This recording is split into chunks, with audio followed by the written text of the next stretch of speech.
Wake up, Billies, we gotta keep moving, na na na na. Wake up, Billies, wake up, Billies.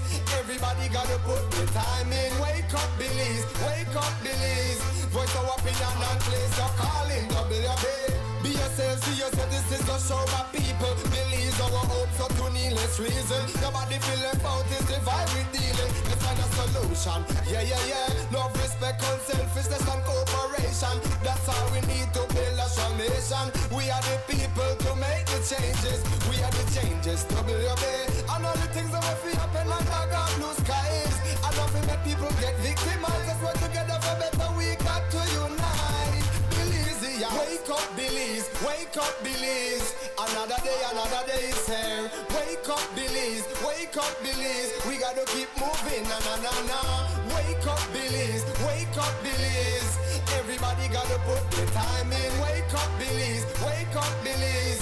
Voice our opinion and place your calling, WB. Get up, make every day count. Don't waste it, people. Do your part, play a role, get where you need to. You can tune in from work or in your vehicle. If you got a problem, pick up the phone. Why wait till the time calling is a show? It no matter even if you're at home. Just call in, WB. Wake up, Billies, wake up, Billies.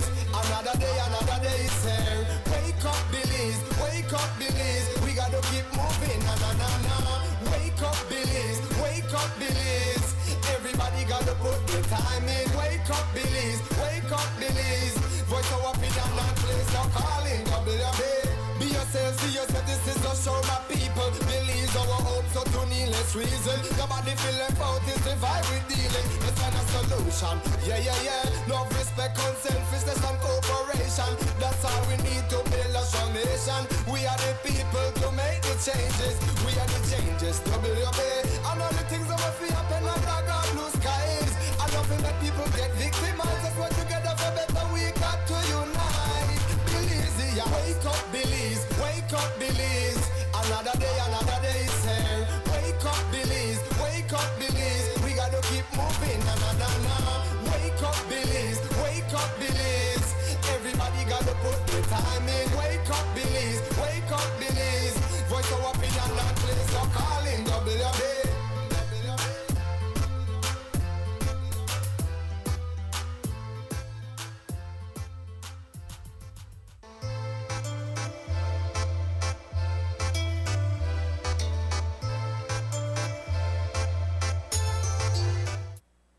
Good morning, Belize. Welcome to the WUB Morning Vibes for today, Wednesday, the 30th of October, 2024. And wherever you are, we hope that you are getting a beautiful start to your new day. And of course, a beautiful start means that you have excellent health. Your energy level is high. Of course, we trust your vibrations are positive and that your morning has space and flexibility for you to be here with WUB Morning Vibes, Belize's premier morning conversation. I'm Mose, Hyde, hosting today. And we want to welcome each listener, viewer, from Radio and XTV respectively. Those getting us via our respective apps. You don't get the app yet? Wait, pan. Get with it. Download it at either the Apple Store or at Google Play. Get our Creme Radio and XTV apps today. We also streamed on social media. And so we are glad that you're here with us. Getting us on YouTube, XTV Belize, of course. Don't wait another minute to subscribe. It's your act of solidarity. Join us, please, and make our relationship official. Become a subscriber or a follower on Facebook. And also, we want to welcome those getting us via simulcast. You know how it works, people. We warm you up, and then we get down to the business. This morning, we've got, as usual, a bit of morning news for you. But before we do that, we've got forecaster Crystal Rosales from the National Meteorological Service to tell us what kind of weather we can expect. This is Wake Up Belize Morning Vibes. We start now. Good morning. Relatively moist and somewhat unstable conditions prevail. The forecast: skies will be sunny with cloudy spells today, becoming mostly cloudy by tonight. A few showers or isolated thunderstorms will affect mostly southern and coastal areas this morning, and then northern and central areas this afternoon. For tonight, activity will increase, especially along the coast and offshore. High temperatures for today will reach around 86 degrees Fahrenheit along the coast, 88 degrees Fahrenheit inland, and 75 degrees Fahrenheit in the mountains. Low temperatures for tonight will reach around 77 degrees Fahrenheit along the coast, 72 degrees Fahrenheit inland, and 66 degrees Fahrenheit in the hills. Winds over the open sea will be from the north to northeast at 5 to 15 knots, and sea conditions will be light chop. Then high tides occur at 8:54 this morning and 8:33 tonight. Low tides at 2:48 this afternoon and then at 3:32 tomorrow morning. The moon will set at 4:15 this evening and then rise at 5:04 tomorrow morning, and then sunset is at 5:21 this evening and sunrise at 5:51 tomorrow morning. The extended forecast. Skies will be mostly cloudy. A few showers, periods of rain, and isolated thunderstorms will occur around the country on Thursday, and then mostly along the coast and south on Thursday night. And now for a look at the tropics. Tropical cyclone formation is not expected over the North Atlantic, the Caribbean Sea, or the Gulf of Mexico during the next 48 hours. However, a broad area of low pressure is likely to develop over the southwestern Caribbean Sea and has a medium chance of development during the next 7 days. And this has been this morning's weather report from the National Meteorological Service.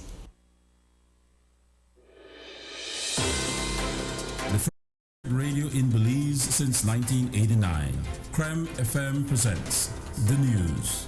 Informative, accurate, current information, local, regional, and international news, weather and sports. And now, the news.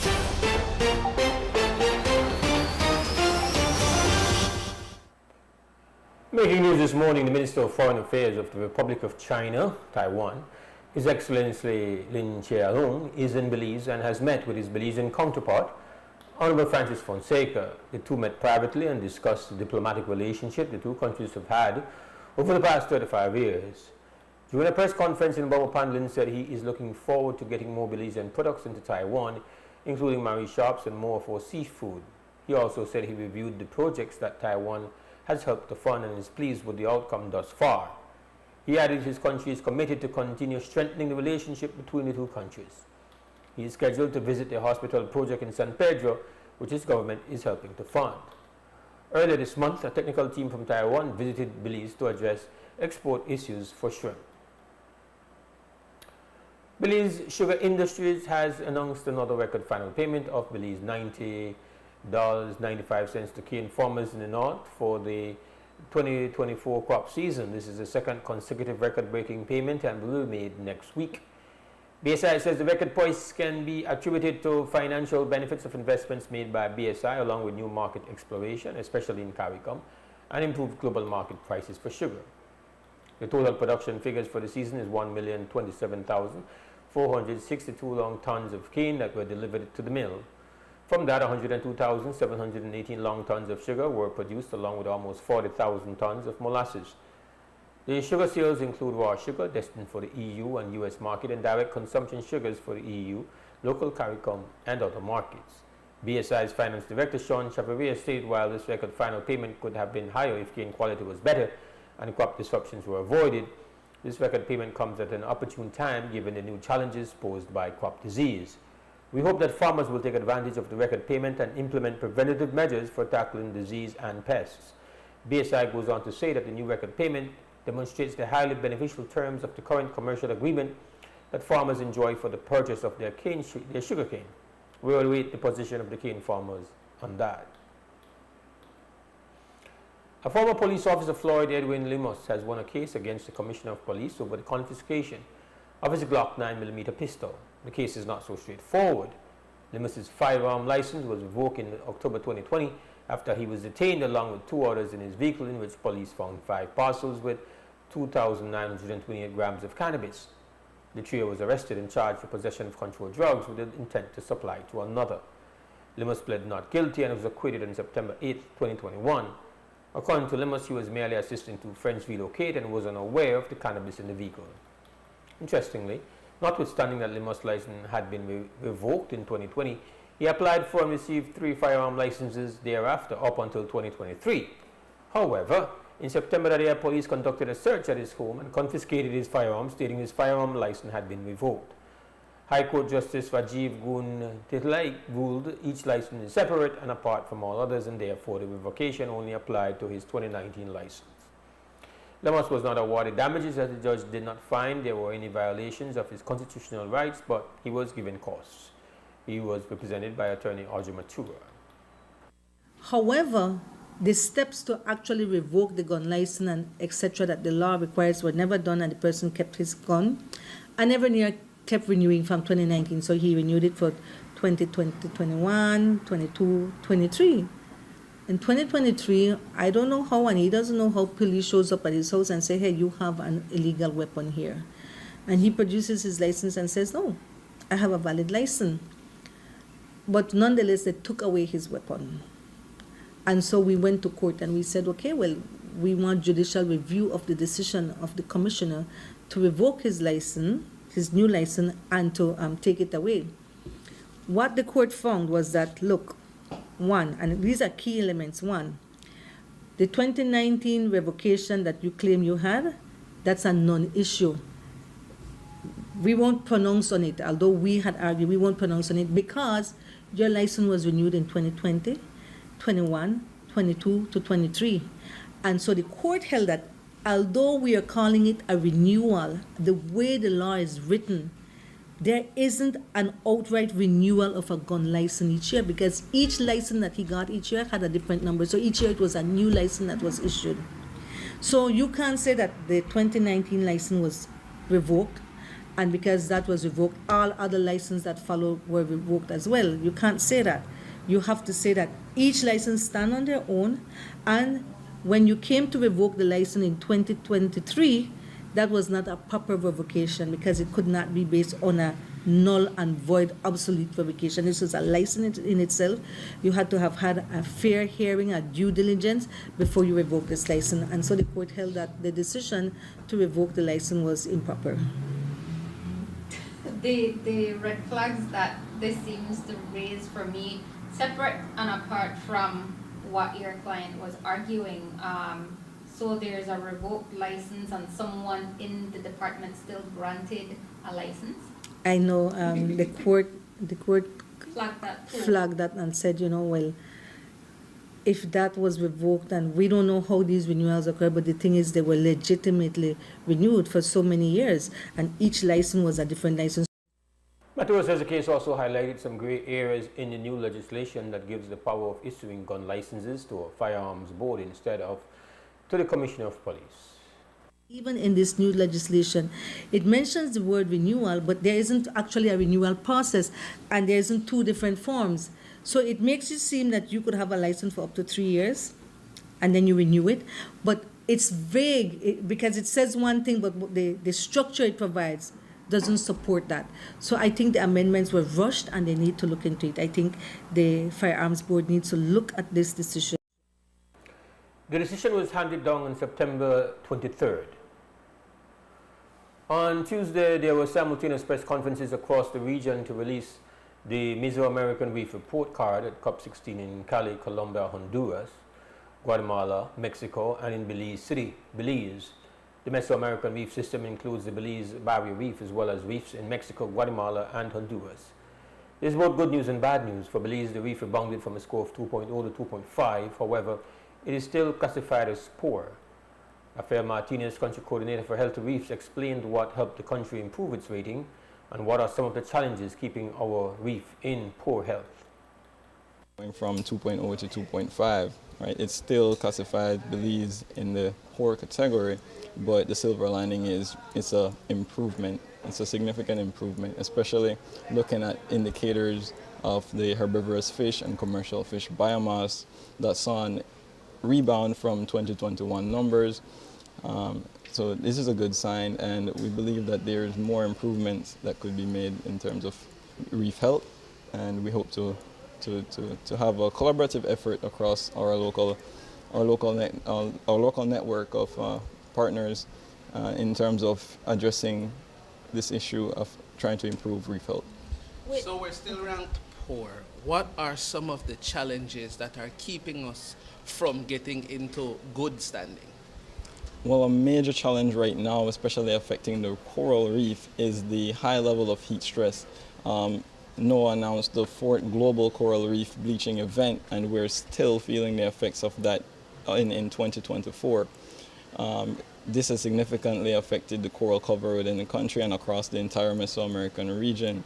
And this is the main result of climate change. And climate change accompanied with other stressors that we as humans may introduce into the environment, being poor water quality, being environmental degradation. This also helps to reduce the health of the reef.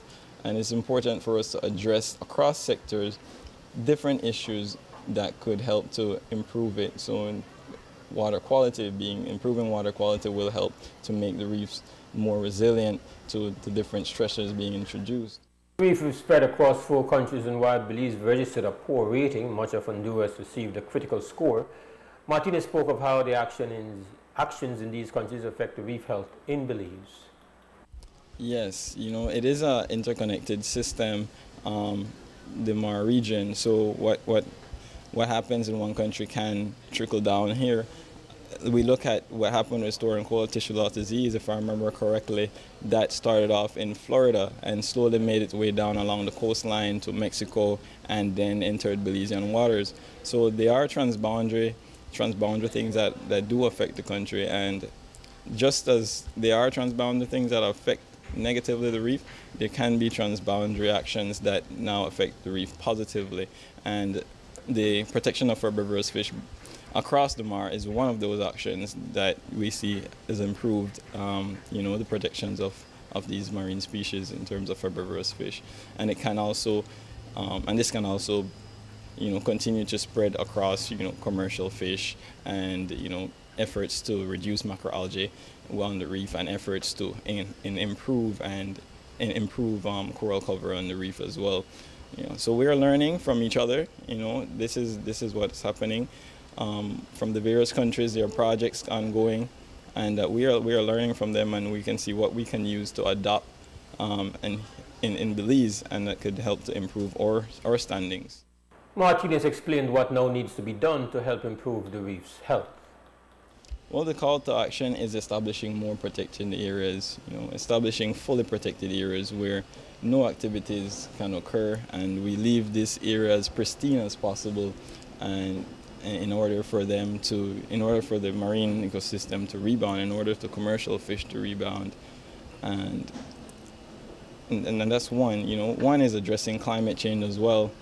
From a global standpoint, we need to hold accountable the real polluters of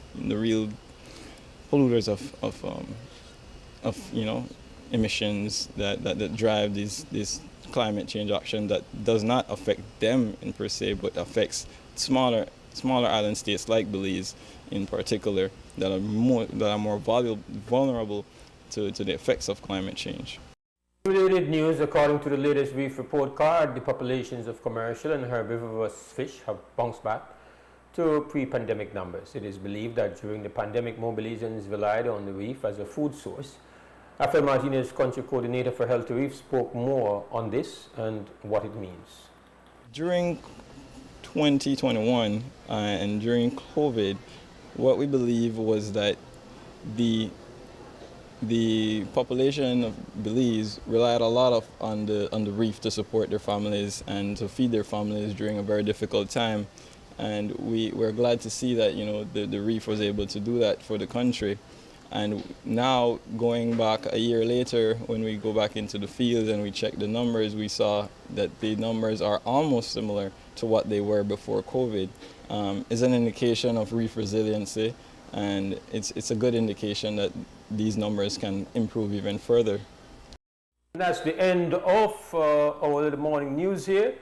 We will take ourselves a break now, and when we get back on the other side, we're going to open up for conversation. This is WUB Wake Up Belize Morning Vibes. You are listening to Creme Radio, watching XTV. The first private radio in Belize since 1989. The news. Informative, accurate, current information, local, regional, and international news. weather, and sports.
All right, welcome back. This is WB Wake Up Belize Morning Vibes. It is Wednesday, the 30th of October, 2024. And wherever you are, of course, we hope that you are having a great start to your day, your new day. And selfishly, we are very delighted, very happy, very feel good that you to start things. WB. Wake Up Belize Morning Vibes on Creme Radio and on XTV. And when we say start things, we mean start conversation, because that's what we, weekday mornings, that's what we do. And today I'm the host of your conversation. Give thanks to Soyaya for subbing for me yesterday. We are now open for the business of conversation, which means that you can now call us. The number for you to join is at 280-5848. That is the live line to participate in the conversation. And when last we spoke on Monday, we of course did a bit on the matter of the new fisheries frontier and the implications and suspicions, you can call it that, covered in tremendous article written by our news editor Marisol Amaya. It's available in the Mandala, on the Mandala website. And that was a great informative conversation. One of the things I had started out with on Monday was a list of things that, we have all these what the hell things. And one of the things that we did not get to touch on Monday when we was here, and we spoke about it a bit last week. We have a situation where we are deliberating, I guess the people at the PUC, this is what they do, about a request made by the world's richest man, Elon Musk. And last week, the Belize Communication Workers Union, it's been a while, it's good to hear from the Belize Communication Workers Union. It's alive, great. And that's the union that represents the workers at Digi. And they put out a release weighing in, saying that they feel that the implications for bringing Starlink in will not be good ones for their interests and for the interests of the national phone company. And so we have that scenario going on, and we spoke about it last week. And people don't really know about Starlink and whatever, and primarily it's most of us to try to, as residential people trying to utilize Starlink, the prices are significant. And so it's primarily, I think, has really only one purpose, and that's for places where it's remote. So there's a different kind of internet that is delivered.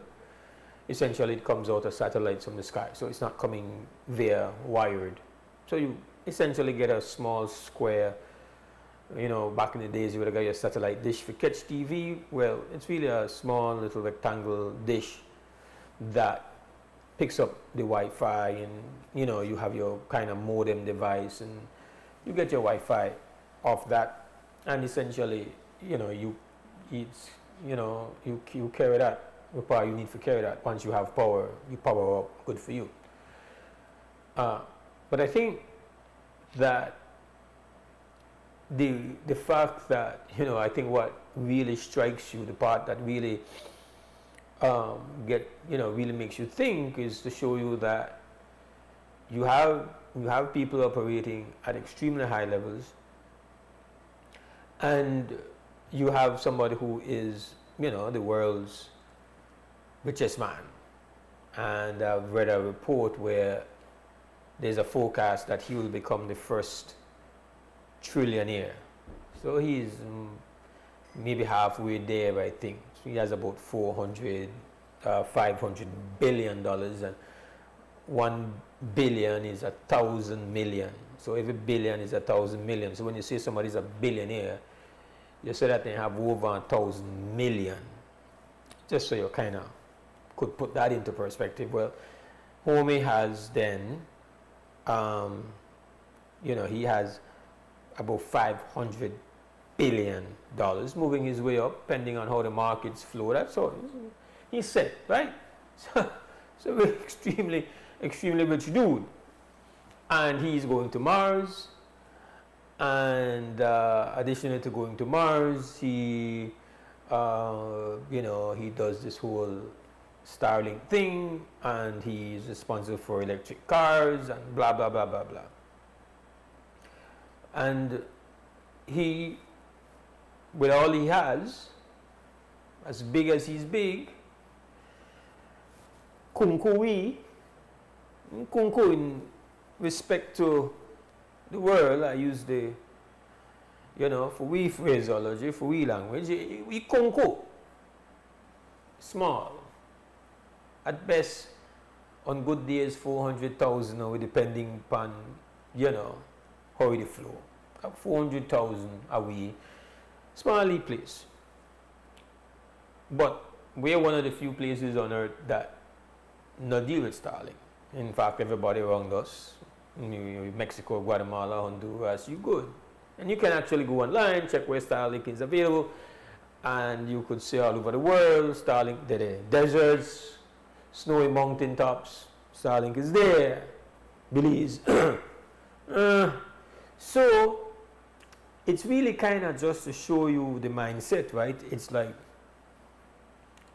to make the world's richest man have to put one advertisement of his application. So they do their homework, they know what they need for do, and it's not like we are make Mr. Musk rich or not having us or make him broke. We don't make he don't need we. But the mindset is we want all. That's the mindset. We want all. And so we are now, come, make we talk. Again, I forgot to mention, this is a man who owns Twitter, the least popular social media in Belize. I don't even need to have verified. I know that for a fact. We're not into Twitter. Other places, Twitter is extremely popular, more popular than Facebook. So, he owns a very significant social media platform, and one that is, heavy lifting and heavy opinions globally that depend on it. Twitter, or I should say X, because in Ghana, thief we name. See, in thief we name, you want to put Starlink here. The reality is that you have to then wonder, right? Like, for sure, the part of this now will make it, for me, a no-brainer, is what the person stands for. So, interesting enough, he has become a right-hand cheerleader, financier, like co-pilot for the present Trump presidential campaign, which is his right, the way they do. And it has even reached a point where this unprecedented thing where the main financier actually becomes the second most important speaker at events. So he speaks now. It's not just that he supports, and he speaks. And a lot of what he says, he really speaks in a very negative way about, the kind of people who are coming to the United States of America, and they need to be stopped. And so he's joining on that. Again, that's their thing. Coincidentally, he is not a born U.S. citizen. So it's alleged that he even was working when he was not even allowed to, because his visa status did not allow him to work. So it's a whole question of like, brethren, you sneak in and start do your thing, and you broke the rules the same way, but now all of a sudden now the hate upon people where try and make it to America. But the very people that he hate against, that the people in where he interested in are getting access to your wallet, getting access to your money.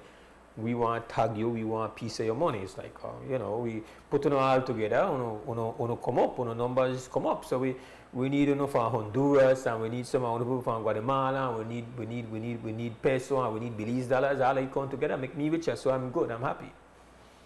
So I think it was David who called in and pointed out that, obviously nobody is questioning this guy as a businessman. He's brilliant, whatever. He's, the way that he approaches going to things that he doesn't know about. The way he informs himself, learns, reads. Obviously, he didn't become what he become just because he went to a bank with a gun and stole the money. He's a lethal capitalist and ruthless and all of that, and his labor practices have been well documented. He doesn't treat workers with any respect and doesn't think much of people that are not like him, people who are of color. He has a poor record in dealing with them. That doesn't come as a surprise to anybody. Again, if you go and track this person, he's actually a South African. And he actually left South Africa just about when Mandela gets out of prison, his family, right? It's interesting timing. So he's been brought up on an ideology of superiority. So, that's not to say that somebody can escape what they have been indoctrinated in. It takes a remarkable individual to do that. So, with all that said, this is the brother we want, piece of free money. And the way I look at it is, while I'm particularly, as the kind of feel over there, intrigued by the idea of having the ability to get internet access wherever, whenever, the reality is that you have to worry about the characters that are coming to operate in our space. And we have to have a consciousness about, who we are going to partner with. No, that's not exactly been our thing. We partner with anybody once they got a dollar. But we in our reality, and we've never been outside of this reality, that should not be, we should never be so reckless, we should never be so careless, that we can't operate like that. So I want to go on the record to say a beautiful concept, undesirable friendship, undesirable collaboration, undesirable presence, nice device, nice technology, well done. But we could live without it, we can survive without it, we have survived without it. Left for we cappers alone. You don't need it. You want to still become a trillionaire. You got marriage to yourself. You have the rest of the world to yourself. And again, for me, it's more on just the principle of it. But it also highlights the fact that is how we need to operate overall. We have to have some sense of, what kind of relationships we're going to get into and why, and who we're willing to link with. And we have unfortunately been willing to link with any and everybody. We know what's face when it comes to, you come from somewhere and you got $1 in your pocket, make we dance. And we see time and time again we end up in a situations where these relationships are not in our interest, they're not healthy for we. So at some point in time, we have to look on how we behave and say, how do we prioritize only the healthy relationships that are based on some level of, you have a fundamental respect for us and our opportunities. I know that sounds like at best wishful thinking, because we don't see no signs. We name here the lip service to that kind of approach to how we all go about creating these relationships, which non-stop. This is how we operate, and it kind of, that is why when we look at the opportunities that might or might not exist in our exclusive economic zone, or when we hear the suspicion, when we hear talk, when we hear rumors that they are cutting a deal with an outsider to cut us out, it doesn't surprise, and nobody questions whether or not that is a likely possibility. You see, because if that's the power of a resume. When you go and apply for a job, they want to see one resume, and a resume is not a prophecy, but it is a gauge, right? The resume not control one person's future choices in our new workplace, but it makes a very significant suggestion of, well, what kind of person you want to be. No, people change, people learn, beautiful, but your resume will always have one weight in the way people measure whether or not they want to partner with you. So we have the resume of our leadership for know this, that one very popular modus operandi. We could check the resume and say how many times then things get cooked even before we know, before we get engaged, before anybody can tell we anything, before anybody ask we anything. And unfortunately, many times these things are signed up and it's not in our interest, and we learn about it afterward. We could reel up, we could bibble, we could bex, but the deal done. So we can't act in our way where wait for no absolutely sure that this is what they do before we start to ask questions and say, well, what you do? Exactly what you do, and exactly where you, what do you want to do? Make we have the conversation, and what are the terms of the look pan? So there are opportunity for now the leadership now come forward, not for catch feelings, not for feel that offended deep down,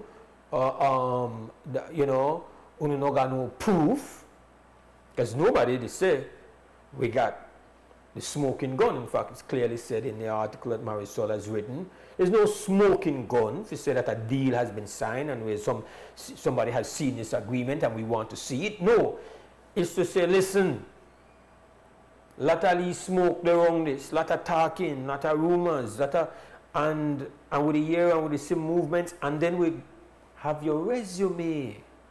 I think with our resume,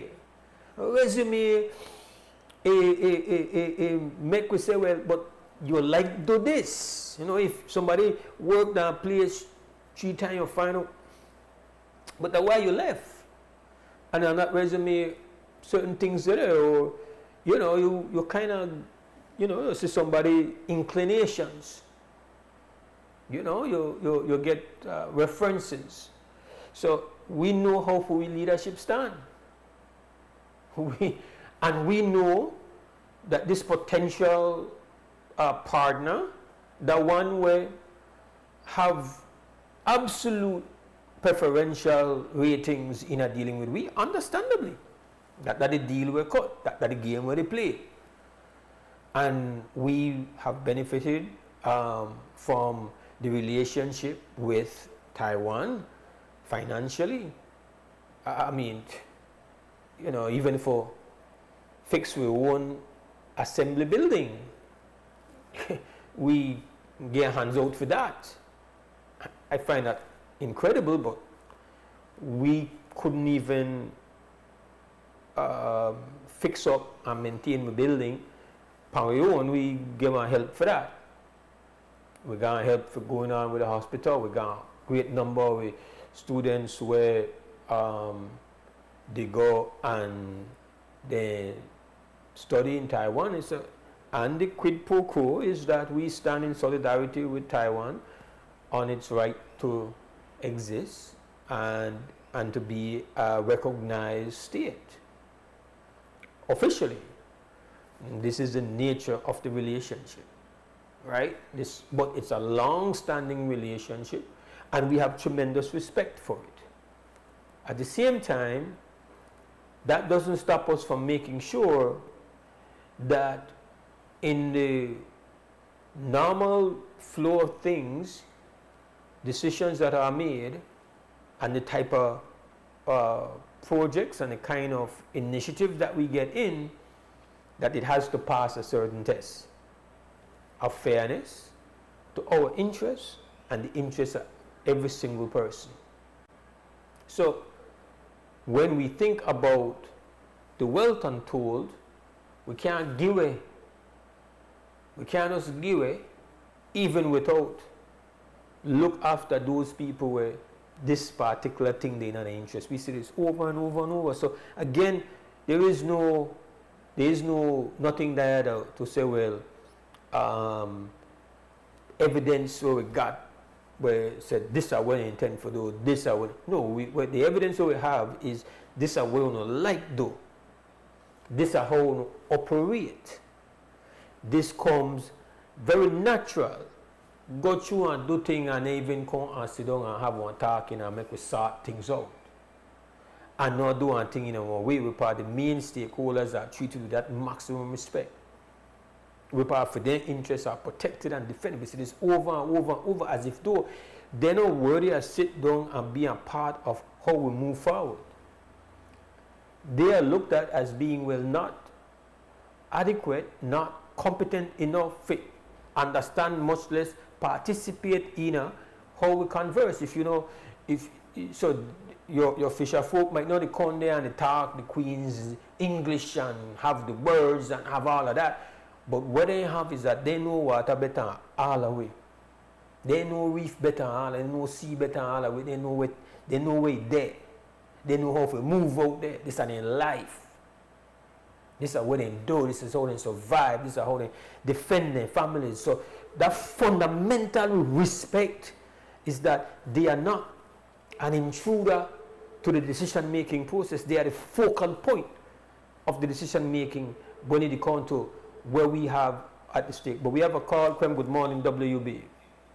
And Mose, this is Chandra Coy. What is even more alarming is that Japan is involved in the assessment of the territorial seas fishing stuff. So we have Taiwan in the economic zone and Japan in the territorial sea. What's the matter with us? And that is what the report. That is what is reported in the report that came out of the Caribbean entity. You can find it online.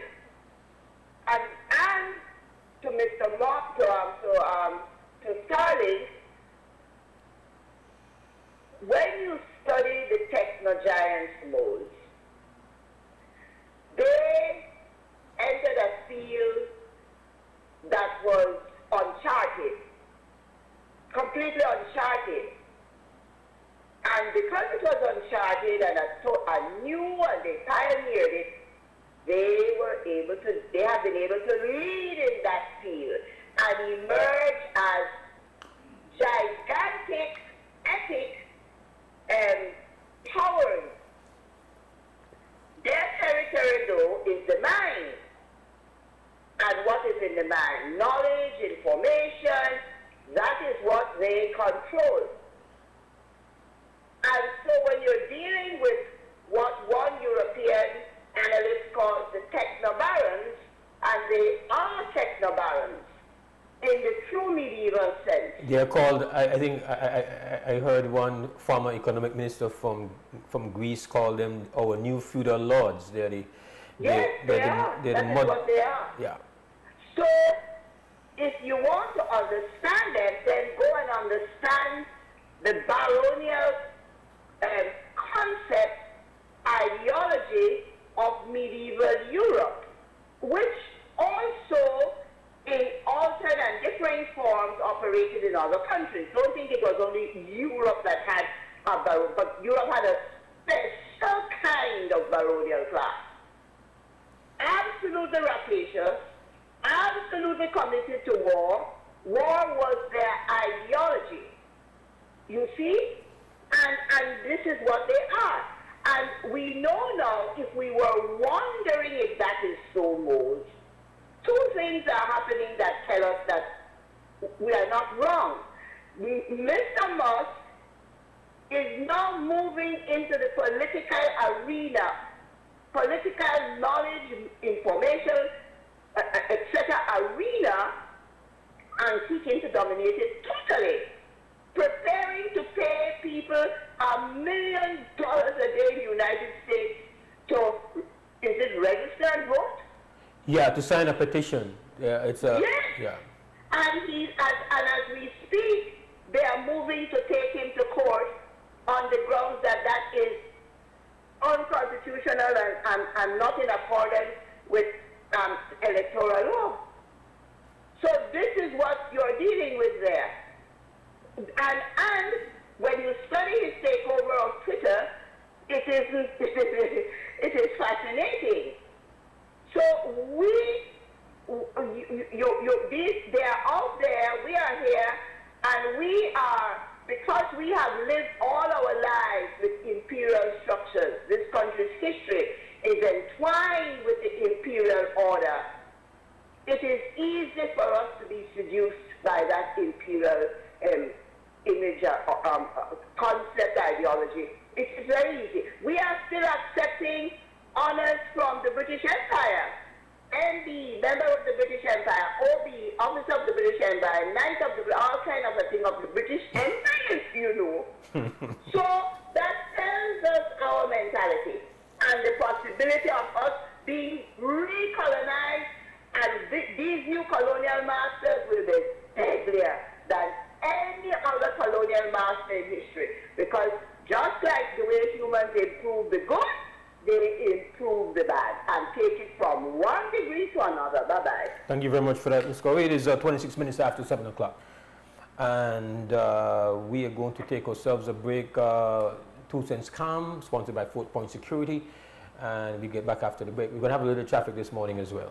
We'll be right back.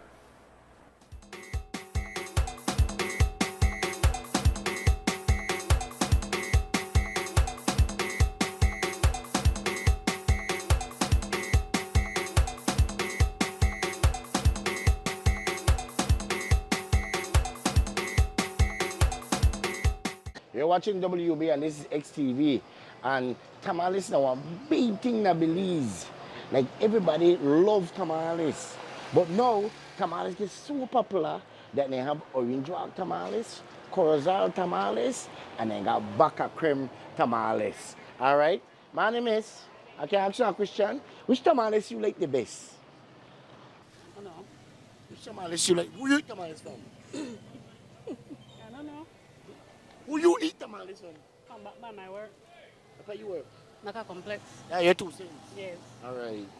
Which tamales are the best tamales? Belize tamales, Corozal tamales, Orange Rock tamales? Corozal tamales is the best one. Corozal tamales? Corozal, Orange Rock tamales. All right. Oh, Belize tamales, Corozal tamales, Market tamales? All right. Corozal tamales, Belize tamales? Corozal tamales, Belize tamales. What are the difference? Which tamales you like? 'Cause everybody loves tamales. You must have Tamales come from Corozal, right? Corozal tamales, Corozal tamales. All right, good. See there? Tamales you like, pa? Corozal tamales, Belize tamales, or Camitas tamales? You don't eat tamales? All right, good. You eat tamales? You eat Belize tamales, Corozal tamales? You eat tamales? I like it. Which one you like? Not too. Which one you like? Corozal? Belize? No. Anyone. Anyone. All right. I make it by myself. Oh, all right. All right. You make your own tamales. Yeah. All right. I like that. I like. They got Belize tamales, Corozal tamales. Where you like tamales from? You tell me I make your I own like one. tamales from back of cream. All right, good. Nice, the best tamales All, ever. all right. Manisha, you like tamales? Yes, I like tamales. What are your 2 cents? What tamales you like? The one behind Creme. Belize and tamales. No, that real tamales because he sell tamales, you know, but imagine he tamales and somewhere else. Yeah, at least you're honest. Yes, man. All right, good.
with you on this Wednesday morning, 30 October 2024, and we're open for conversation. The telephone number 280-5848. We have a guest that should be joining us in a couple of minutes. Very familiar, but before we get into that, in fact, we were talking about this, the whole Starlink application, and again, some people might not know what is Starlink. Essentially, it's internet that comes provided to you, like you would get your satellite dish going on stuff back in the days. Krem, good morning, WB. Morning, Mose. Nigel here, Belize Federation of Fishers. Good morning, sir. Yes, I just wanted to comment on my observation at the launch of the Mesoamerica Reef Report Card yesterday. You were not available yesterday, but I called to give my intervention on the Marisol report with EJN, which was an excellent report, and I dived into that significantly yesterday. And I just want to reiterate before I get into my observation of the launch yesterday that the Belize Federation of Fishers categorically stated by way of press release to the Ministry of the Blue Economy that we do not endorse or support any type of industrialized fishing fleet in our water, whether it's in our territorial waters, whether it's in our EEZ. We do not support it. We have categorically stated that. And I say that because on Monday, you had asked the question specifically whether or not our fishers want to make that leap. And I have been adamant in suggesting that we are, and we're ready, and we're prepared. And all we need is the assistance in order to do so. Nigel, can you do me a favor? If it's possible with your schedule, if you could call after the 8:30, because I have a guest on Zoom, and so I want to have that conversation. But I'm very interested in to have you, and I want to reason with you, of course. So does your schedule permit you to link with me at 8:30 thereabouts? Very good. All right. Thank you very much for understanding, brother. Give thanks. All right. This is Wake Up Belize Morning Vibes, and I believe, do we have our guest on Zoom? Somebody I think I hear. Okay. Yeah. So we are now going to be joined by Suzette Zaiden, who is the director, the big jefe for the Belize Film Festival. Good friend. It's always good to link with Suzette Zaiden. Morning to you, Suzette. What's going on? Morning, Mose. We're here. We're excited. The festival is a week away. It's the 17th edition of the Belize International Film Festival, and it's going to take place in Belmopan this year. You'll be able to grow up, Suzette. It moves to the center of the country. Well, I said it's growing up. It's 17 years. It's almost a legit adult, at least according to our laws. It's been quite a journey. Tell us about this year's festival. What stands out as you are getting ready? I'm sure that most of the parts are already in place since you're a week away. Well, each year this festival is, I'm going to say what you call a boutique festival by film festival standards globally, because we're a bit small. Our budget is not huge, but each year each edition we manage to push it out with the assistance of volunteers and community minded, and this it's become like a community project. So in a way, that's what keeps us going each year. But so what we've gotten in place is we've partnered with the University of Belize. We signed an MOU last year, so we're thinking about 5 years at least, with our base at the University of Belize Belmopan campus. And we have started moving towards more educational. We would really like to motivate young people, students, to look at this as a career. We're hoping that as more films start to find their way to Belize, international productions, that this could be a jumping off point for young people to get involved with filmmaking. We do not have yet a film school in Belize. It's something, we've been talking about for years. You yourself have mentioned the need sometimes for us to train technical personnel, even at XTV Belize. Pardon me, I have to keep remembering how to say that. My mind keeps wanting to go back to CREM. But it's clear that the possibility exists that such a program will be possible. So now what we have in place are, actually, we partnered this year also with the Belmopan City Council. So we're having 4 days of films in Belmopan. So the first day is next week, Wednesday, November 6th, all day at the UB campus. During the day, there'll be 2 panel discussions and films that play into those discussions. The first session is Writing for TV series. We're partnering with Belize Global Media and Series Fest, who are bringing some international TV writers there here to Belize for their own project, and they will also be facilitating that session. People who are showrunners for TV explaining how to do a TV series. So we expect a bunch of students to be there, from not just from UB, but from perhaps SJC as well. And we will be screening some student films. This year we had one student from SJC submit a film in the student film category. This is a category open to regional film schools, so from Central America and the Caribbean. And we've been starting to get quite a few entries. So we're enjoying that connection very much. In the afternoon is our social impact panel, and we will be looking at climate justice, which is the theme of our image this year. I don't know if you had noticed, but it kind of looks like a hurricane, and that's what we had been going for, to discuss the impacts, hurricanes, fire, all that, all these things that happen with climate change and other environmental factors, and what it is that's going on, what it is that Belize is doing about it. We could tell that there's lots of stuff going on. There's a climate finance unit, there's the 5 Cs that are becoming more active. We just did that for nature swap for the Blue Bond. So there's a lot going on. We would like to know a little bit more on how film or filmmakers can work along with this movement, I'm going to call it, to move it forward. Now we need to keep understanding what is climate justice, what is climate finance, and how it affects us and our role as filmmakers in it. So that session will start at 1:30 with a film called Wealth Untold, which was a documentary about the environmental situation in Belize, and also looking at the fact that many of the leaders of our environmental community are females. So there were a lot of interviews, and that is a film that's been 4 years in the making, and it will have its world premiere at 1:30 p.m. at UB Conference Center, followed by the panel discussion at 3 o'clock. After that, we will move on in the night to have the big opening, the red carpet, the show yourself phase, show yourself phase on the carpet, as well as an opening ceremony.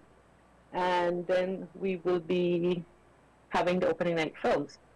And the films will be a short film called Reimagining Prosperity in Belize. It's actually done by Stanford University, and they did a small short piece on exactly what climate, how climate finance actually works. So it's interesting. It's all about 30 minutes, and they did a lot of interviews with the Coastal Zone Management team, and how do you really put a figure on what our environment is. So I think it would be, it's a really interesting piece, and it was done in collaboration with a lot of these agencies in Belize.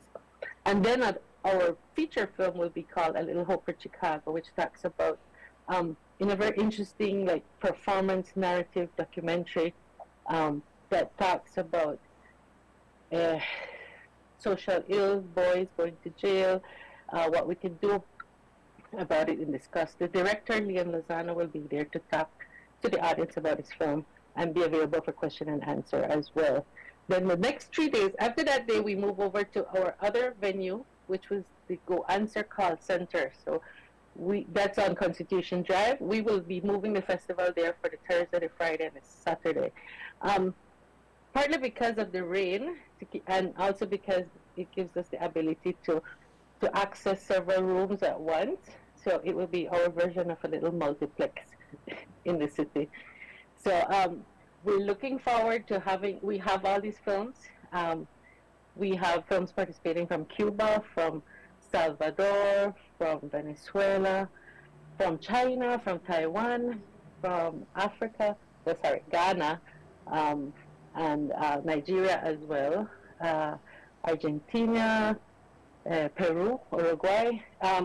Pretty much when we sent out the call for interest this year, we got over 100 films from 44 different countries. So it was quite a feat narrowing that down. You mentioned that the festival has thrived because it has been supported by the community, a great team of volunteers so willing to, for the love of filmmaking and for the love of films, continue to. But the road ahead, Suzette, as being the founder, really one of the significant founder of this whole process, and still a driving force behind the fact that it's still going on. Do you see a lane that you envision the film festival to go, where it becomes, yes, it's good to have volunteers, good to have the community support, but ultimately I would imagine that you want this festival to get on sustainable pillars where it's stable and you know, okay, it's not going to go anywhere. Yes, that would be ideal, definitely. Circumstances change, just like any lifetime changes. Some days, some years will be good, some years will be bad. I mean, at our peak, we probably had a budget of about 60,000 to pull off this festival in cash, and perhaps 60,000 in value from our partners. Right now, I mean, and then we've had some lows where we're at like 10 to 15,000 cash and 10 more in value sponsors.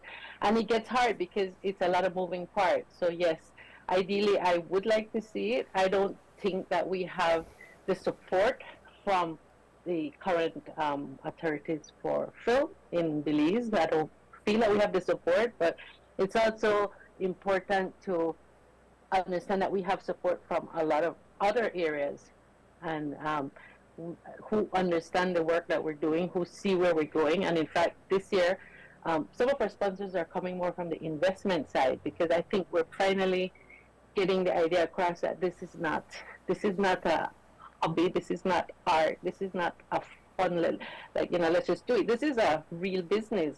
In fact, as I was listening to you earlier, as you were talking about Starlink, I was thinking, what we do here, we are putting together we are training people to be ready for when the big productions come. Because those big productions, when they come to Belize, a television commercial that someone is screaming because they don't want to pay $2,000 or $3,000 to do, a foreign company doing an ad, let's say for Royal Caribbean, is coming with a budget of 80,000 US and screaming that that's too little. And that is what difference between the production costs when you're working with international companies and local companies.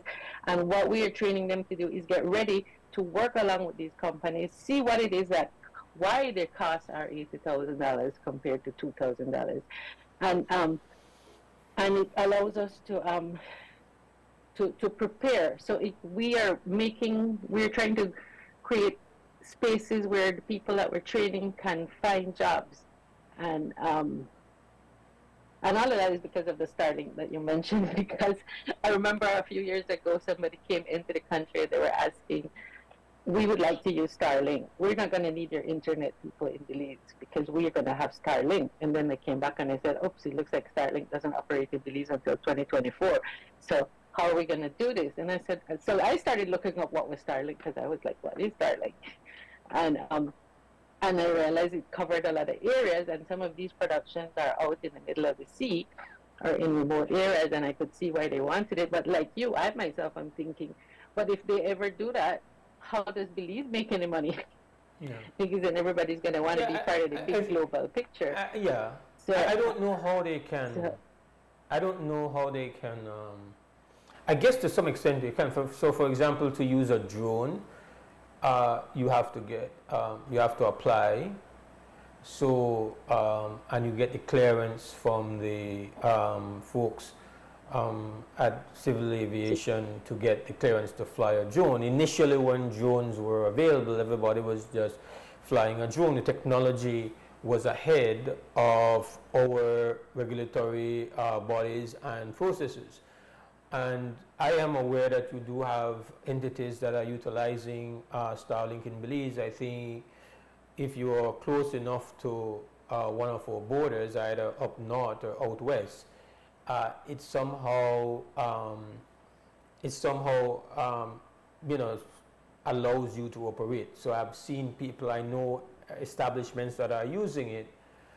Obviously, one of the things you shared with me was that Starlink has been advertising and promoting the fact that it's going to be available, that it's coming soon. So they've obviously been making contact and working on this. I can see where if somebody has a special project and an argument can be made, listen, your present internet people, either they are not available here and they're not available in the kind of bandwidths that I require and whatever, and they apply and they get a special license to do it. I can see how that can operate. And I don't even think that if Starlink was widely available, and I mean, we're talking about Starlink, was because you got to message me about it and then you bring it up.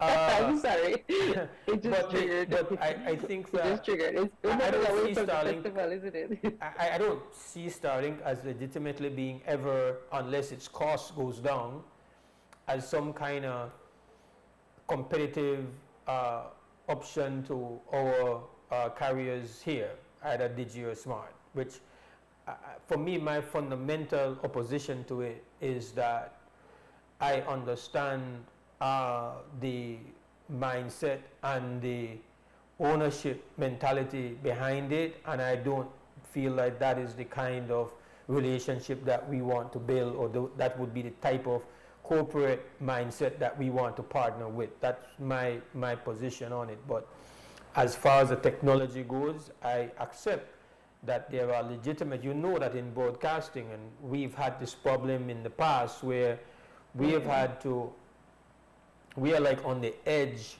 of our capacity here, like in instances when we have tried to broadcast from offshore islands as a part of our Reef Week coverage. It's you're limited. You're limited if you're trying to go into to broadcast or even to do legitimate work, like for say doing reports from outer Chicky Bowl or doing reports from outer remote areas in Toledo, Right. like for example Wilmahir and PGTV. Like there are obvious advantages to the technology, and I would never dispute that. Yeah. But But back to the it's good. film festival. These are all important things that come up at the festival. These are things that when we get together as a group, and some of the volunteers, as I mentioned, we are actually a bunch of industry people. We do this for a living. We work in different areas of communications. They're cameramen, they're producers, they're people who want to be actors. There's people who just want to be around the production area, no? And they're willing to do the hard work, coming as production assistant. I'm going to be your person that carries all your stuff, get your coffee, be there to do everything, and just so that I can see how it works. And it's magical, actually. It's a very magical experience. For those of us in it, it's very alluring to be on a set. It's a lot of hard work, mind you.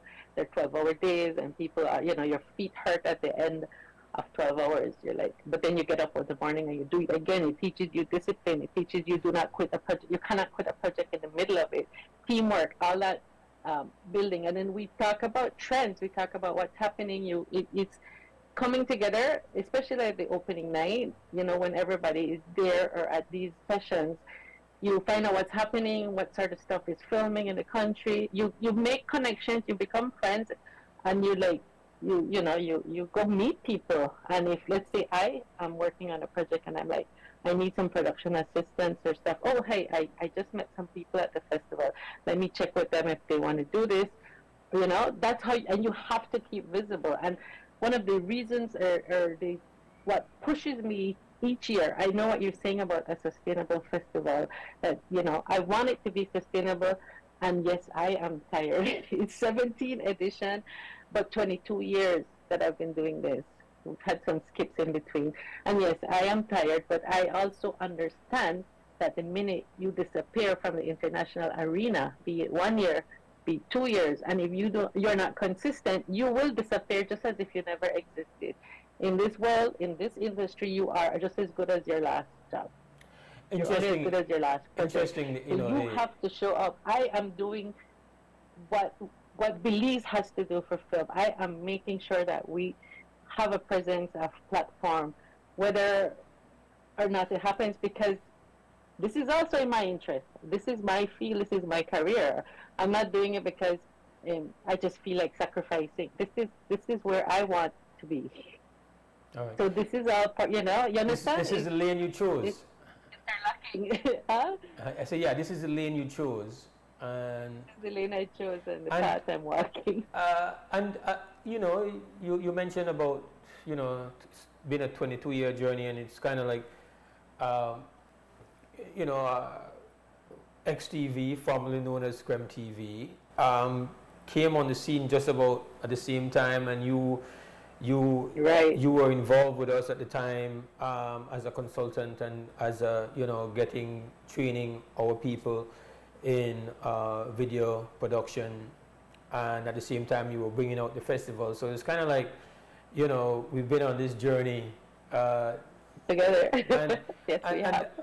It's definitely, I think, I don't think you're solely responsible. I think the technology has changed and has become more inclusive, because I can't remember your famous camera. Like, you had a camera that was like your baby, and that not come out unless the money. And it was this, and it was this. It cost about 12,000. And it was like that was like your baby. And it was this huge camera, and it was like, we would like look at that and okay, that's a high level. And now I imagine that some cell phones have better capacity than what that camera had. Like, it's crazy. Time has passed. It's crazy. It's crazy what technology has done. But I also feel that the film festival, as you have described it, has become kind of like a galvanizing, gathering kind of focal point of audiovisual creativity and content making. And we have seen, like, I can remember what music videos and small budget things used to look like 20 years ago, and now in 2024, you're seeing like more and more excellent work, techniques, creativity, and I feel that obviously for a lot of people who are involved with audiovisual content making, that trying to find a way to make it something that is worth their while professionally. That's really the challenge, no? To see to me, opportunities exist in collaborative work, working with regional partners, and I think you guys have really created some bridging with Latin America, some bridging with, because before you, when we thought about, are we thinking about Hollywood, I think what the film festival has done is to say, no, there's a lot of creativity and a lot of filmmaking and movies that you will never see on Netflix and on HBO, and you will never see coming out of Hollywood. I remember that's how I ended up seeing City of God, which remains my number one experience at the film festival, was to see City of God at that festival, and then that became a big thing. But we saw that first at the festival, right? Yes, yes, exactly. Thank you for saying that because each year when somebody says, "Tell me the name of the films," or "I haven't heard of that," and I'm like, "How could you have heard of it?" We are breaking new ground. We are looking for new talent. We are also new talent is also sharing with us their work. So there's going to be a few world premieres at the festival. There's going to be a few Caribbean and Central American premieres at the festival. But in a way, it doesn't make you just kind of have to come and experience the films. You will not have heard of them because they just got made this year or last year. You understand? And so you just gotta trust.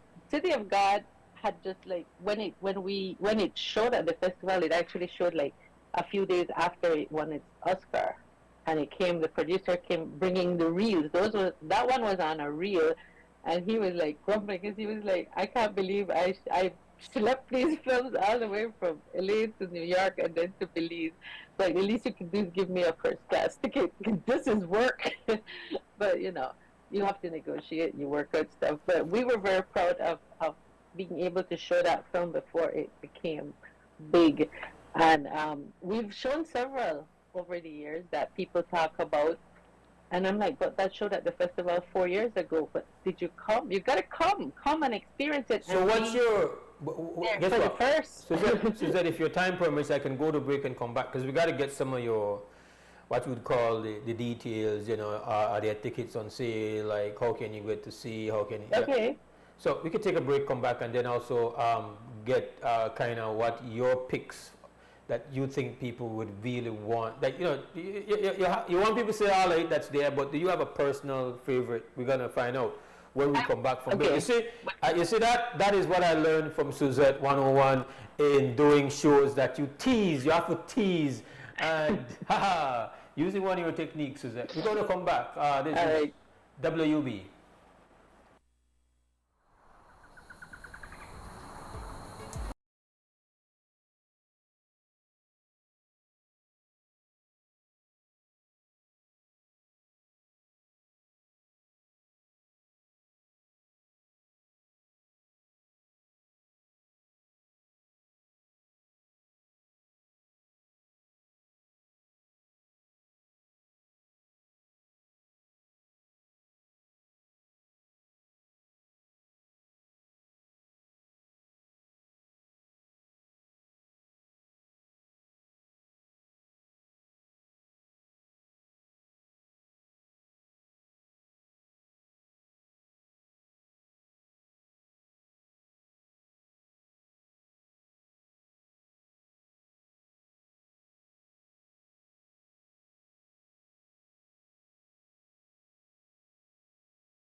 Belize International Film Festival is near.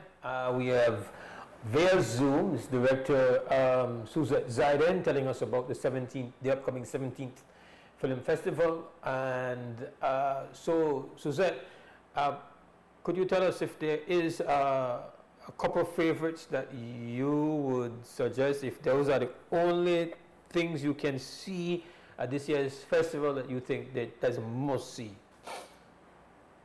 You know, I like to see everything because we already culled this down from a big amount.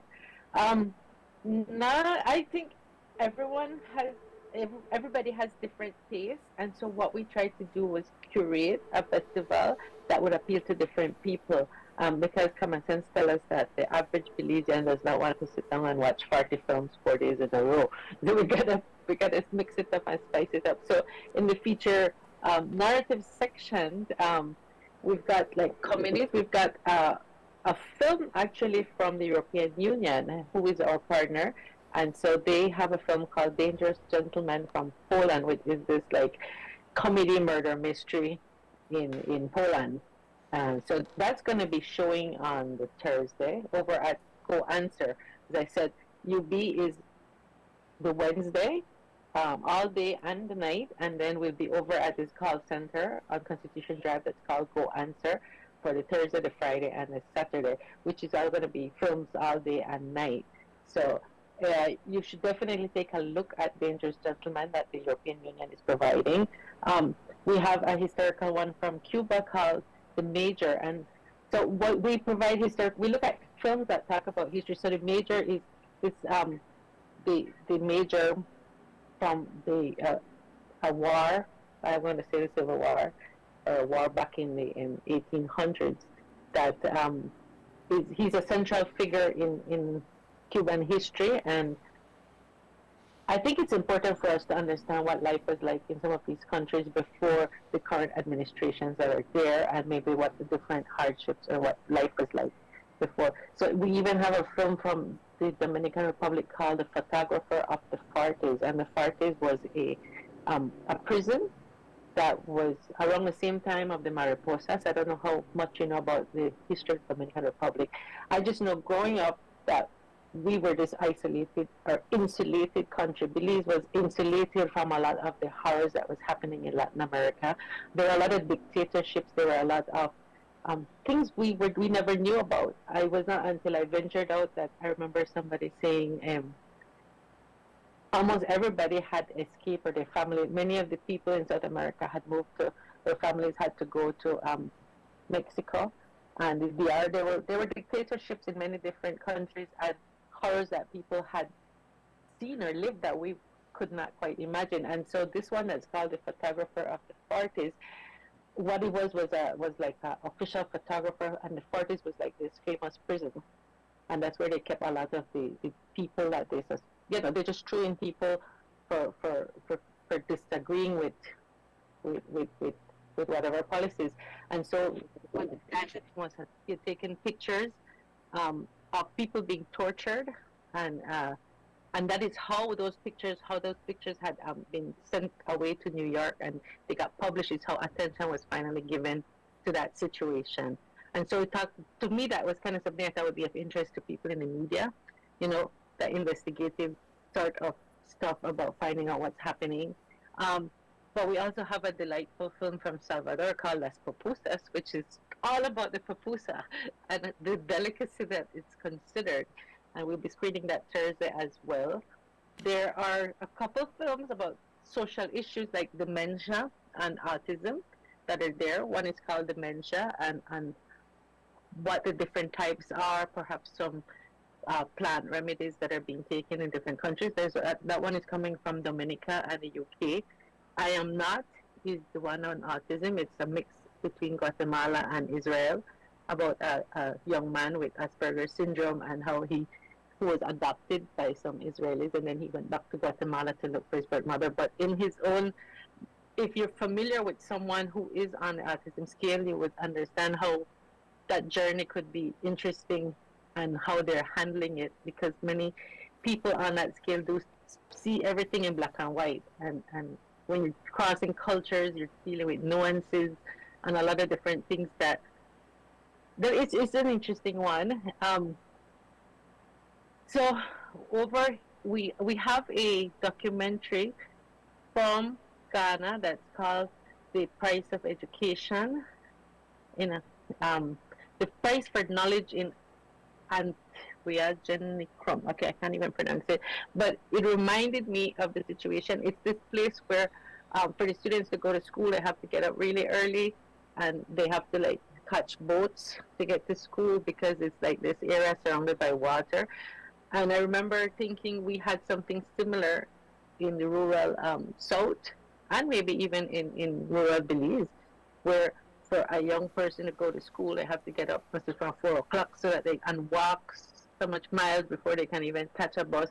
So I thought, these are things that can resonate with the audiences. We can see some realities, some similarities, different or not. In the feature, we also have, in the full-length features, we have, there's a Let Us Make Eve, that's from Belize, actually, American who from the Belize 2 years ago in Kikaker. And so there's a lot of, that will show on the Saturday night, and it features a lot of local filmmakers who were able to, because it was a low-budget film, a lot of the actors had a chance to be leads and supporting roles instead of just extras. So that gave them, that's one of the good things about low-budget films, it gives you a chance to add more people to the cast because they're trying to keep costs low. So it's, but this is a thriller, and we have seen for a while there's this fascination with horror films. We see it in the short films that are being made. We see it in some films that are coming up. So in the short film, there's one from Martinique called Beyond, which is, these are all like 15-minute stories. So it teaches you to make like the whole one act, building up the suspense, and then just kind of letting out the surprise at the end. It's called Beyond, and it's this whole like take on like voodoo and bringing back someone from the dead because this man missed his wife, and so it kind of had like a little ritual thing going on, but it was extremely well done. Like I said, we have the student films. We're getting a lot of really great animations coming out of film school in Honduras. And so the proximity of Belize and Honduras is quite interesting to see a potential collaboration there, which is one of the reasons we started the student film category, and it's only open for schools in the region for us to kind of assess what's out there and places we could make connections with, especially if we ever get a film school or a film course going at UB. So I imagine that you have imagine you have a website, Facebook page for people to get a lot of this information. Right. We'll have that up in a few. And ticket information insofar as people being able to buy the tickets. Right. Okay, so this year we went with Quick Pass. I don't know if you're familiar with it. It's an app. Yeah. You download it, the Quick Pass. So it works like Eventbrite. Our flyer is up there, and you can click on it, and you will find various options to buy tickets to the opening night, which is $30. And various ticket packages. If you buy one single ticket for a film program, it's $10. If you buy a package of 8, they go down to like $7.50 each. And they go getting lower as you buy bigger packages. And what is this year we went back to an earlier marketing tool where if you buy this package of 8, it's not an individual pass. So 8 of you can come see one film together. 4 of you can come see 2 films with that. So you can spread the love around and not just, so you're not tied in. You can give it away. You can do whatever you want with it. Just show up and come join and hopefully you'll enjoy the films. If you don't want to go on Quick Pass because you don't have a credit card or a Belizean bank card, or you could go with WhatsApp, 604-9974. We will have it on our Facebook page. Or you can email us at BelizeFilmFestival@gmail.com, and we will answer your questions and make sure all that gets to you, because everything is electronic these days, so your tickets can come to you electronically as well. Yeah. 17th edition of the Belize International Film Festival. Congratulations to you, Suzette, and all your collaborators and partners and volunteers and the whole family of the festival. To maintain, to sustain is obviously a success unto itself, and so we congratulate you for it and wish you a great 2024 edition of it. Salute. Thank you. November 6th to 9th, okay? Absolutely. See you there. All right. Have a Bye-bye. great Wednesday. So we will take a break and then we come back.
All right, welcome back to the WB Wake Up Belize Morning Vibes, Wednesday morning, the 30th of October 2024. Mose Hyde in the house with you. Our telephone line is 280-5848. That is the direct line for you to participate in the conversation. We spent the last couple of segments talking to International Film Festival Director Suzette Zaiden about the upcoming Belize International Film Festival. Its 17th edition coming up next week. Excuse me. And so we definitely enjoy that, and of course we hope that you guys are getting hyped up and interested. We have a call. Krem, good morning, WB. Morning, Mose. Nigel here again. I wanted to follow up on that. Yes, go ahead, Nigel. Yeah, go ahead. Thanks for calling back. Yeah. So I wanted to shed some light because you had indicated in your discussion with Marisol on Monday whether or not the Fishers want to make the league. And I want to hammer home this point because I have been saying, the PFF have been saying categorically that we are prepared to take that lead. And let's take a step back as to why we are here. We are here because the shallow reef has been overfished. It has been exploited. And this is not only the PFF saying this. You have said it. Scientists are saying this. The Fisheries Department has come out and say that one of the major threats is overfishing. They have indicated that we need to go deeper. We need to go to Area 9. We need to go into our territorial waters. And we are saying that we are prepared to do so. But we need the finance to do so. They have pushed back on that, and they came up with this loan scheme through the DFC, which is, the Prime Minister mentioned, has benefited 320 fisher folk in a value of $2 million. That's only 8% of the fisher folk's population. You know, if you're looking at the number of 4,000. So we are saying, listen, we do not want our fishery to become industrialized. We have made that categorically clear. What was the interest rate on the loans from DFC? It varies. It started from 9% and it goes all the way up to 12%. Oh, I thought those are high. Those are very high interest rates. Yeah. Listen, Mose, when we had spoke to IDB, there are a couple of things that I want to get these points out very explicitly. When we had spoken to IDB in reference to support, because, you know, fishers had suffered that from the last hurricane, they had suffered significantly. The government of Belize went to the IDB, which we had disagreed with, went to the IDB for a $7 million loan. That loan has been approved and has been staggered for disbursement over 5 years. Now, there's no justification for that. That doesn't even make sense.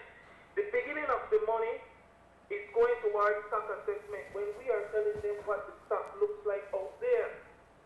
The point is, they have now pushed back on that disbursement for fishers, which is only $1.6 million US. That is not going to be disbursed until next year.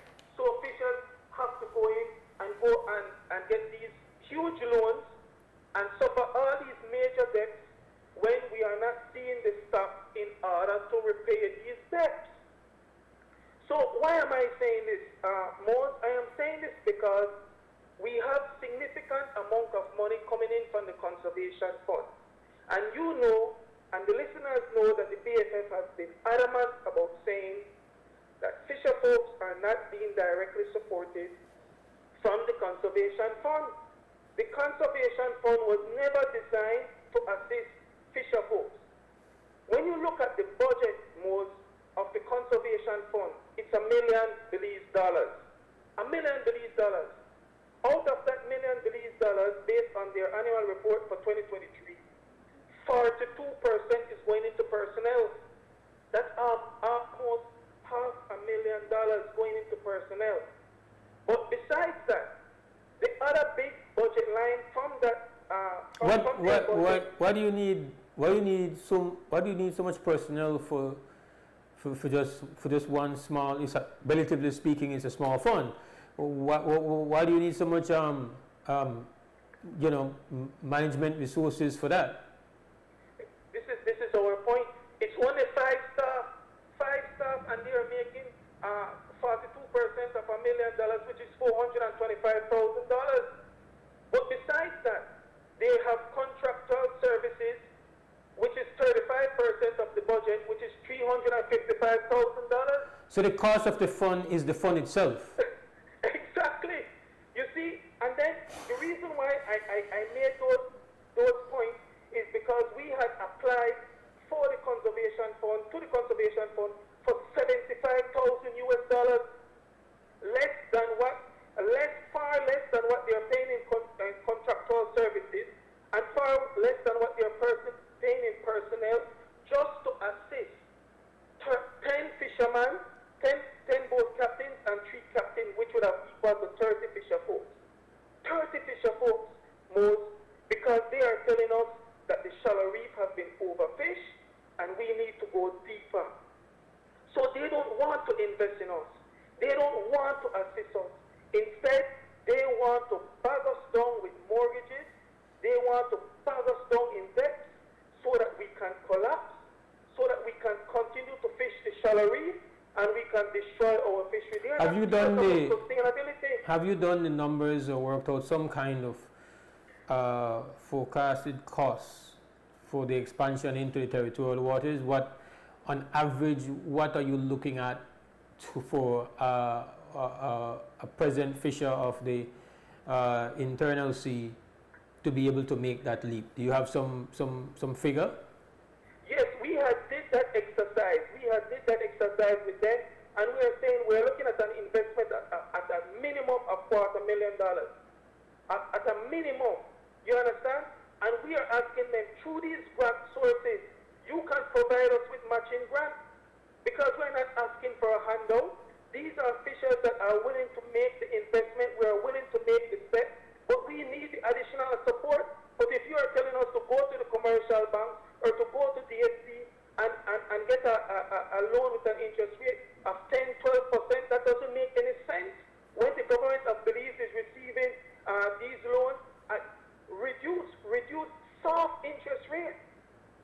You know, how are you allowing the fishers to grow? How are you allowing us to make those investments? So what is it that they are doing? They are welcoming other investors because they recognize that we do not have the resources and they do not want to assist us with the resources in order for us to go deeper. So what Marisol has exposed and the pushback that she is receiving, it's not only her, it's going to be all the journalists who are doing these investigations into some of the alleged policies and stuff that they are doing in terms of our fisher folks. And I just want to highlight, Mose, that this other report that Marisol is going to present, as well as Marco is going to present, these are very, very serious reports. We have been working very closely with them because fisheries continue to give the BFF pushback. And I want to say this for the record. We have written to them because most, let me tell you something. We put our mouth where we put our words into action.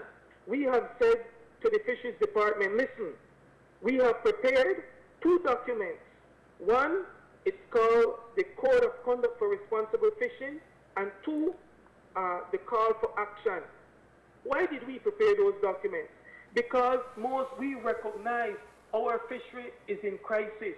We have said that categorically and they push back on it. But we have prepared those documents because we want to fish for a sustainable future. We want to ensure that this thing trickles down to other generations that is coming behind us. Nigel, just out of curiosity, has there been any looking into the possibility of some kind of a collective ownership?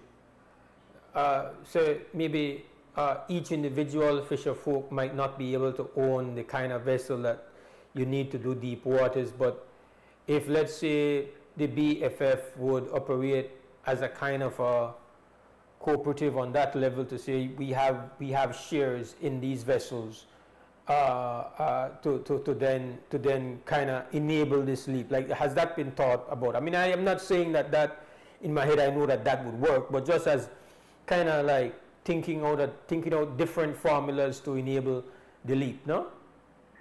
We had suggested that, and as a matter of fact, we had secured a grant through the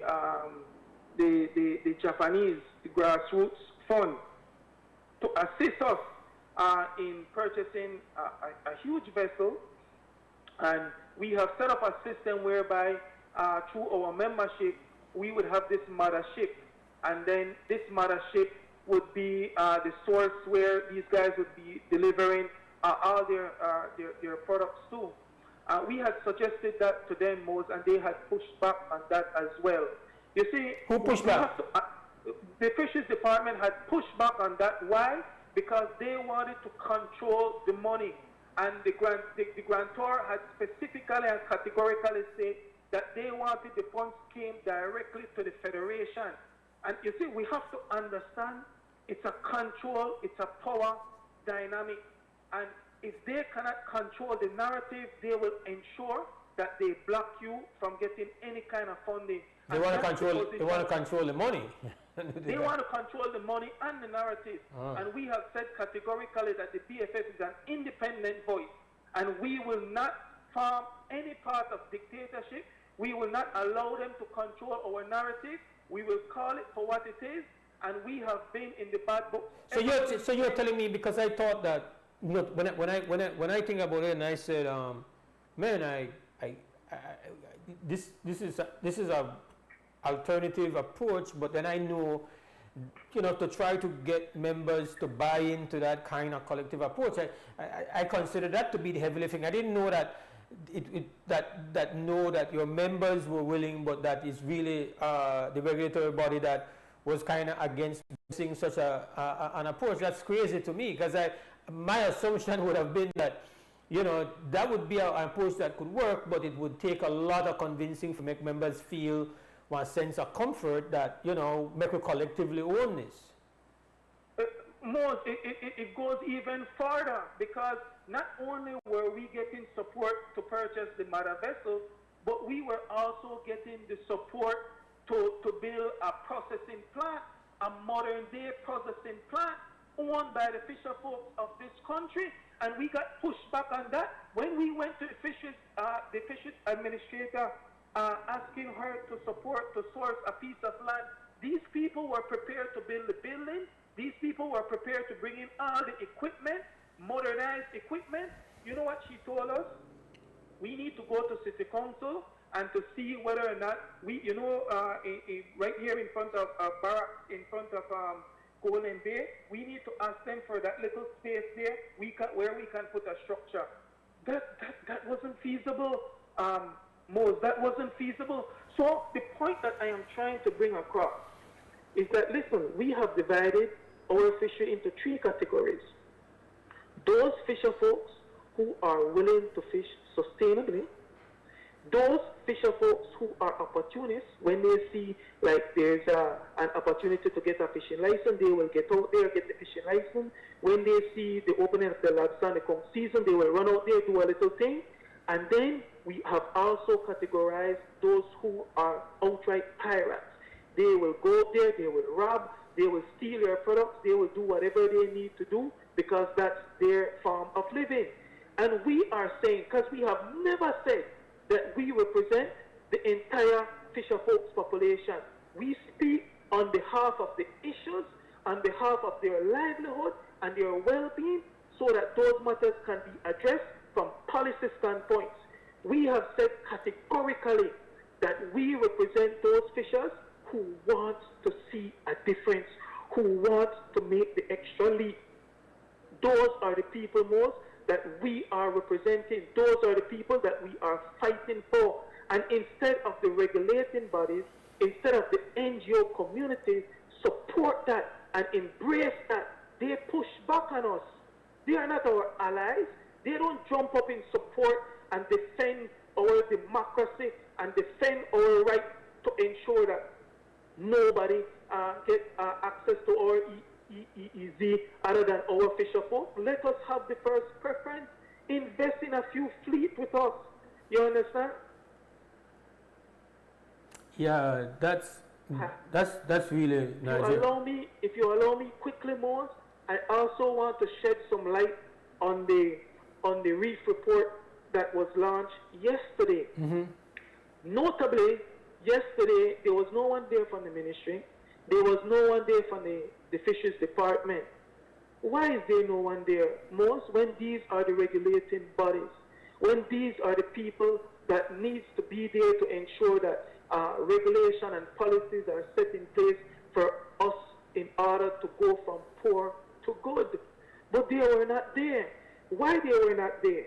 They were not there because the fisheries department is in a state of confusion right now, whereby they do not want to hear nobody's science other than their science.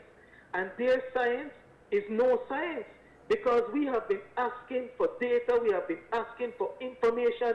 Imagine this. These are the fishes, they are the fishes department, and you have to go through the freedom of information request in order to request simple data that should be available, that should be published, that should be presented by them, whether it's annually, whether it's biannually, whether it's quarterly. We are not getting the information. And because we are not getting the information and we are being misled, that's the reason why the state of our fishery is in the situation it is in. And that's the reason why we continue to see decline across all the commercial species. Hence the reason why yesterday, when they did the launch, I had a very keen observation. During the launch, the presenter stated that they had surveyed within 9 marine protected areas. 9. I did not see representation from those 9 marine protected areas at that launch yesterday. That's one. 2, the fact that when they did those surveys, they have recognized that the fishes that they are seeing are not matured. So, when they have stated that we are seeing increase in biomass in both commercial and in both herbivorous species, it begs us to question. So a young lady from ERI went up and she did a presentation, and she narrowed in on one of the marine protected area, Lighthouse, whereby they did survey, and in that survey, from that survey, it shows that the biomass has rebounded, right? Why did the biomass rebound? The biomass rebound, according to their data, is because they had this survey done in a preservation zone where there's no tourism, where there's no commercial activity. So that led me to 2 questions. One, why is it that we're not seeing the spillover that we are supposed to be seeing in the other part of the marine reserve? And 2, I would have wanted to see if there would have been what would have been the status between the preservation zone, which is the fully protected, and the medium and highly protected zones or areas whereby you have tourism and commercial activities. That was not presented to us. So it just led... There was nothing there to compare and contrast. It was just... Correct. Okay, so correct. That's a fair expectation that you would have a kind of full set of data. I think that's a fair thing to question. Why that would not be the approach, and why such information would not be available. So it's across the board with the commercial species.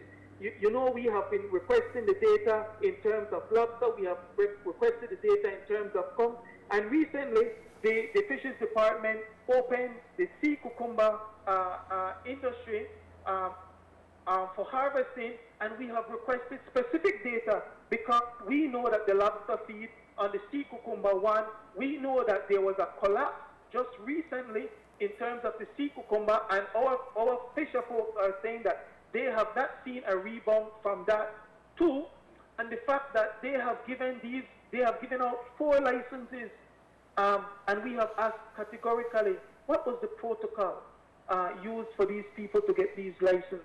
Where are these people's landing sites?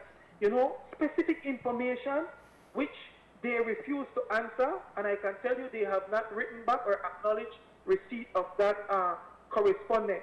So the point that I am trying to bring across, besides the fishery is in crisis, besides the fact that the fisheries department do not want to listen to any scientists, besides the fact that they do not want to listen to the fisher folks, there is a huge communication gap, a very huge communication gap. So while they are achieving their commitment to the blue bond, in the longer run, in the future, they are destroying our resource. They are destroying our resource because the blue bond, while they are meeting those commitments, the social component of that pillar is completely missing, and that is creating additional poverty on fisher folks and strain on the resources, because guys will continue to go out there and fish until it's completely gone, because the legislative policies that needs to be in place, that needs to be addressed, and they have said it categorically enough. They have said there are several policies and legislatives that need to be in place to intertwine with the Fisheries Resources Act. But they are not moving towards that. They are not having the engagement that we need to have with them in order for us to strengthen those regulations and policies. So we continue to have an open access fishery mode. We have said to them that that needs to be addressed, and we have pointed out all these things in our code of conduct and in our call for action to them. And we have sent this correspondence from April 4th of 2024, and we have not received not a single acknowledgement to this date. What is that telling you, Mose? That they believe that they can talk down to us because we do not have a voice. And we will continue to speak against these issues, and we will continue to partner with those who are willing to stand in solidarity with us. I would want to see more of the NGO communities come out and speak on behalf of what is taking place within the Fisheries Department. There needs to be a significant change and shift in that department in order for us to move forward. Having just meeting these blue bond commitments is not benefiting the country. It's not benefiting the country at all. We are pushing ourselves further and further in debt, and we are going to lose our resources. So I wanted the opportunity to share this information with you as well as with the listeners. And I want to really pledge to the listeners to read the Marisol report. And that's just one. There are several more reports that is coming that is going to shed some significant light on what is taking place within our fishing industry. Thank you, Nigel, for sharing so much. Because of time, I have to cut you off now, but I think we all here heard, and you really put a lot of the issues squarely under the light, and thank you for doing that. Thanks. All right, that's Nigel from the Belize Federation of Fishers. We're going to take a final break, come back and wrap.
Thanks for joining in, whether you're listening or watching.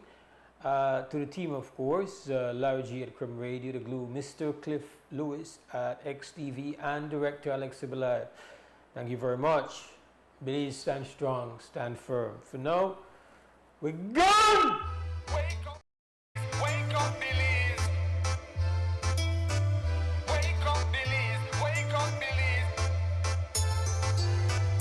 Wake up, Belize. Wake up, Belize. Another day is here. Wake up, Belize. Wake up, Belize. We gotta keep moving. Na na na na. Wake up, Belize. Wake up, Belize. Everybody gotta put the time in. Wake up, Belize. Wake up, Belize. Voice our opinion and place your calling. WB. Be yourself, see yourself. This is a show by people. Belize our hopes up to needless reason. Nobody feel left out. Is the vibe we dealing. Let's find a solution. Yeah, yeah, yeah. Love is